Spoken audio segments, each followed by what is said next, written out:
जिस तरह से प्रत्येक माँ बाप को की इच्छा होती है कि उसका पुत्र और पुत्री एक अच्छे विद्यालय में जाकर एक अच्छा नागरिक बने, एक अच्छा अधिकारी बने, लेकिन शिक्षा माफिया उन बच्चों का किस तरह से शोषण कर रहे हैं, किताब, कॉपी और वर्दी तक वो अपने ही स्कूलों से उनको दे रहे हैं।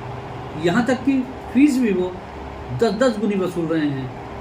पहले शिक्षा का व्यापार नहीं होता था, लेकिन आज जो कि शिक्षा का व्यापार हो रहा है, और इसी व्यापार के संबंध में हमारे साथ मौजूद हैं राष्ट्रीय लोकदल के महासचिव श्री अशोक जी, और इनसे जानेंगे क्या ये जुल्म जो हो रहा है बच्चों पर, माताओं पर और पिताओं पर, क्या सही है, क्या गलत है। अध्यक्ष जी बताएं महाराज जी। पहली बात तो नमस्कार सब दर्शकों को। बहुत महत्वपूर्ण सवाल आपने किया है, क्योंकि बच्चा देश का गौरव है। हमारा देश बच्चे के भविष्य पर टिका है, और बच्चे के शिक्षा के जीवन से खिलवाड़ करना घोर निंदनीय है।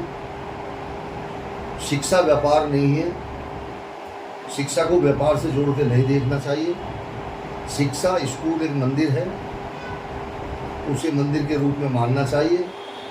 जो भी संस्थाएं, मेरे संज्ञान में भी आया है कई जगह से, जो भी संस्थाएं व्यापार कर रही हैं, मेरी हाथ जोड़ के उनसे प्रार्थना है, अगर थोड़ा सा भी उनके दिल में देश और धर्म कहीं बचा है तो वो इस व्यापार को बंद कर दें, क्योंकि व्यापार करने के लिए व्यापारी बैठा है। आप शिक्षा के मंदिर में शिक्षा दीजिए, फीस भी अधिक ले रहे हैं, किताबें, मोजे, जूते, वर्दी, ये सारी चीज़ स्कूल बेचेगा तो ये व्यापार के रूप में आता है, और ये बहुत ही निंदनीय है। मेरी आशा है, विश्वास है कि पहली बात तो सभी शिक्षण संस्थाएं इस पर ध्यान दें कि शिक्षा के मंदिर को व्यापार न बनाएं। उसके साथ साथ फिर मैं प्रशासन से कहना चाहता हूं, क्योंकि इसमें हमारी सरकार भी कहीं ना कहीं संदेह के घेरे में आती है।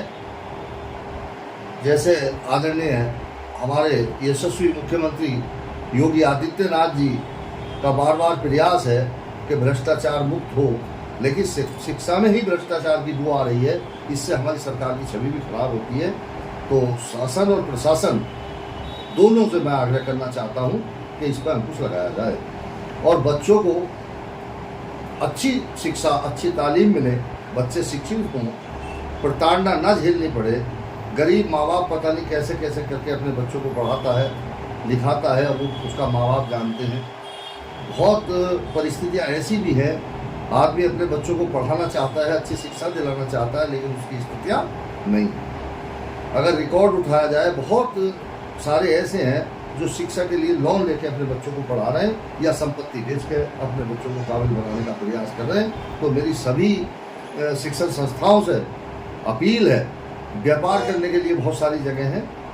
व्यापार करना तो और कहीं पैसा इन्वेस्ट करके व्यापार कर लें, लेकिन शिक्षा के मंदिर को शिक्षा का मंदिर रहना। जिस तरह से हमारे महासचिव जी ने कहा है कि शिक्षा को शिक्षा का मंदिर ही रहने दें, इसी तरह से जो बच्चा रिश्वत दे करके या लोन ले करके पढ़ेगा, या कोई गरीब बच्चा अपने माँ बाप की जो दुर्दशा पर पढ़ करके, जब माँ बाप की दुर्दशा होगी, बच्चों को प्रताड़नाएं झेलनी पड़ेंगी, माँ बाप को प्रताड़नाएं झेलनी पड़ेंगी, क्योंकि माँ बाप अपने बच्चों को पढ़ाने के लिए रिक्शा भी चलाएगा, कोई गलत काम भी कर सकता है। ऐसे आज बहुत ऐसे मुद्दे हैं कि कहीं आपने देखा होगा माँ बाप आत्महत्या करते हैं, कहीं बच्चे आत्महत्या करते हैं।